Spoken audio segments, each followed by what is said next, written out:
Alrighty, 6th grade mathematicians, here we are, Chapter 10, Lesson 1. We are going to be talking about volume of a rectangular prism. So what's going to happen is you need to have your book open to 739, and we are going to go ahead and get started right away. Here we go.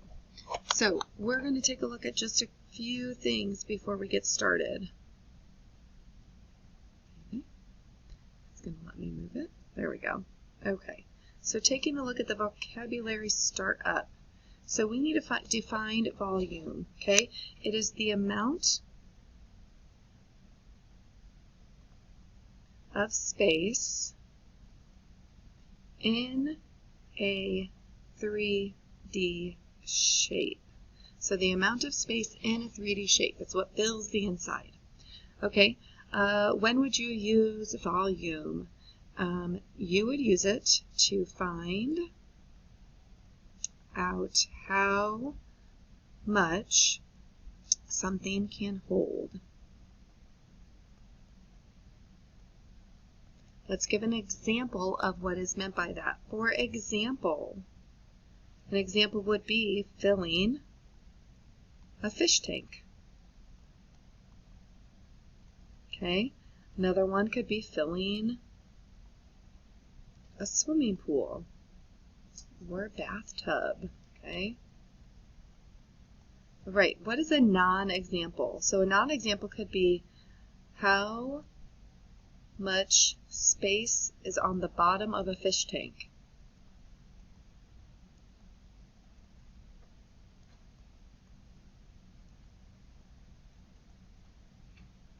Okay, so those are some examples. So basically what is going inside of your rectangular prism. So take a look at this. Look at this cute little fish. We will name him Nemo. Okay, see, that's Nemo right there. Okay, so in that, let's take a look. It says, what is the area of the base of the aquarium? So the bottom part, the area. So we would know that it would be our length times our width, because those are the bottom dimensions. So therefore it is 6. And then it says, what is the height? The height of the aquarium is 2 feet. Now, what we do is we take our length times our width times our height. So we're going to take 3 times 2 times 2. And when we take 3 times 2, that gives us 6, and 6 times 2 gives us 12. Feet cubed. This is new. Okay, cube means volume, so it's what's inside. Square means area. Okay, so when we square something, we're talking about the area, the surface area, the floor, painting the ceiling, painting the walls. That's area. Volume is everything we would fill inside. Okay, all right, let's take a look at the next page. So here we go. There's just a couple of quick words that we need to go over. Again, let's really quickly take a look at what it says here. You have your length times your width times your height. That is how you find your area or your volume for the rectangular prism, or we might also be doing a cube, which you'll probably come across one of those. So what is a three-dimensional shape? A three-dimensional shape has a length, a width, and a height. A prism is a three-dimensional figure with 2 parallel bases that are congruent polygons. In a rectangular prism, the bases are congruent. So like right here, this and this. Those are rectangular bases and they are congruent, meaning the exact same size. Notice they're also like parallel to one another. Okay? Okay, volume. Here we go. Volume is the amount of space inside a three-dimensional figure. It can be measured in cubic units. So one of these is a cubic unit. So in order to fill up that fish tank, we could measure it with all these cubic units. Okay, which is why we do the exponent of 3, or we say units squared, or units cubed, inches cubed. Okay. All right. So taking a look, another way to find it is to figure out the area of the big base, which would be your length times your width, okay, and then you would multiply it by your height. So it's the exact same thing as length times width times height. All right, go to the next page, and we're going to do some practice problems. Okay, so we're going to do length times width times height. So we are trying to find the volume of this, and our volume A equals length times width times height. So A equals, my length is 5, my width is 5, and my height is 5. So 5 times 5 times 5 gives me an area of 125 inches cubed. That's how many little cubes we could fill up inside this rectangular prism. All right, let's take a look at the next one. Area equals length times width times height. Area equals my length 10, my width is 4, times my height is 6. When I multiply those together, I know that 6 times 4 is 24, and 24 times 10 gives me 240, and I'm going to label it feet cubed with that 3, because we're talking about what's inside. All right, cereal. We're taking a look at a cereal box. Okay, we want to know what we can fill up inside. So notice that they have this broken down into 8 times 3 1/4 times 2 1/2. Okay, remember when we multiply fractions, especially when we have a mixed number, we need to turn that to an improper fraction. So just something to keep in mind, because I know that we will get to a couple of examples with fractions. So keep that in mind.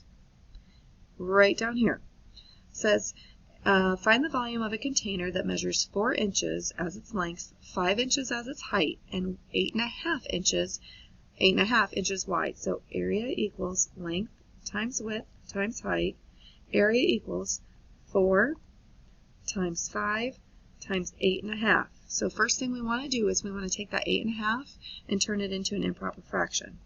And we're going to take the 4 and put it over 1, times 5 and put it over 1, and then we do that check mark method. Okay, 8 times 2, so we take the whole number, multiply it by the denominator, and add the numerator. So 8 times 2 is 16. 16 plus 1 is 17, and we would get 17 over 2. But the cool thing about this is, look at, I can cross simplify with this 4 and 2. So 2 divided by 2 is 1. 4 divided by 2 is 2. And now I'm going to really multiply 2 times 5 times 7, because 1 times 1 times 1 is 1. So, keep hitting this, there we go. So 2 times 5 is 10, and then I know 10 times 17, I just need to add that 0, which is going to give me 170 inches cubed. So this answer is 170 inches cubed. Okay, turn the next page. We're going to talk about finding a missing dimension. So basically, what happens is we still use the same formula. We're just going to plug in what we know, and then we're going to work backwards, just like in algebra. So take a look.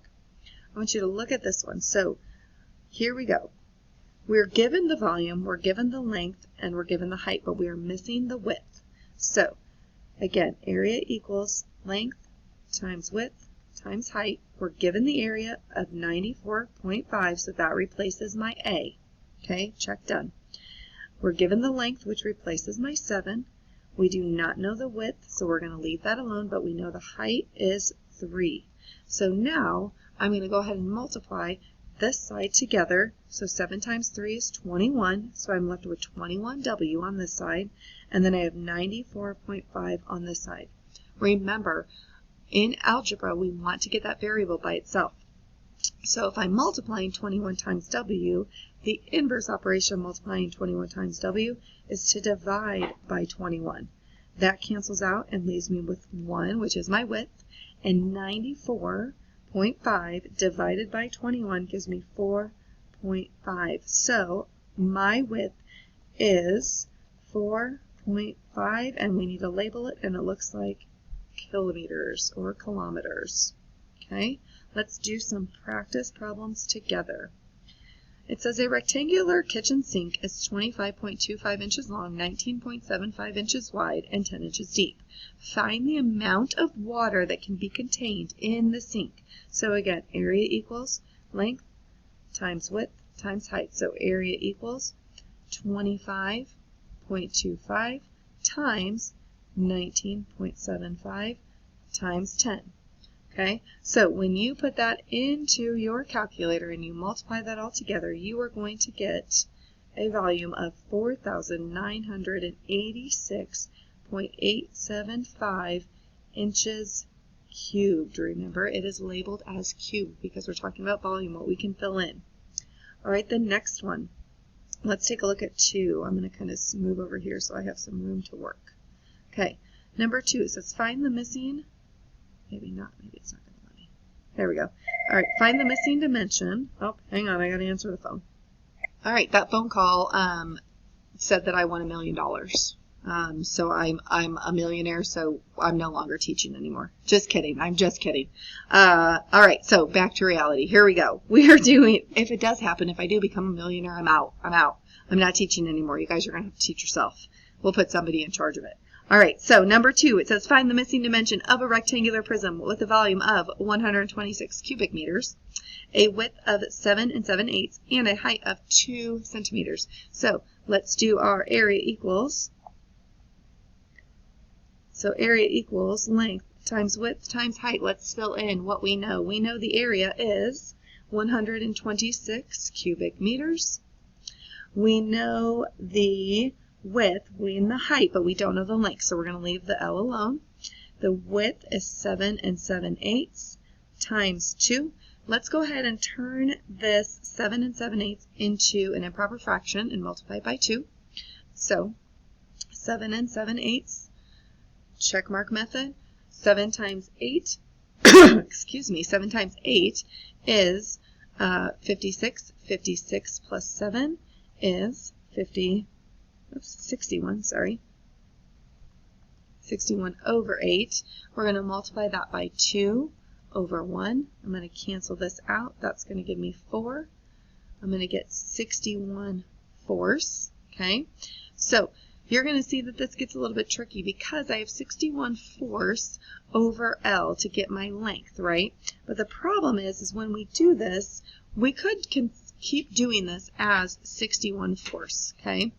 But my suggestion would be, oh, and it actually isn't going to be 61 because 56 plus 7 is 53. So this would actually be 63, This would actually be 63, which is fine. We can continue to do this because we can divide this out, which is fine. But I also want to show you that we can actually take 7/8 and turn that into a decimal where we could use our calculator. So if you take 7 divided by 8, you're actually going to get, so we have our length times this, which would be 7.875 times 2. So we can do it both ways, and I'll show you this way, but this way, if we do the fraction, or the decimal, it's going to make it easier.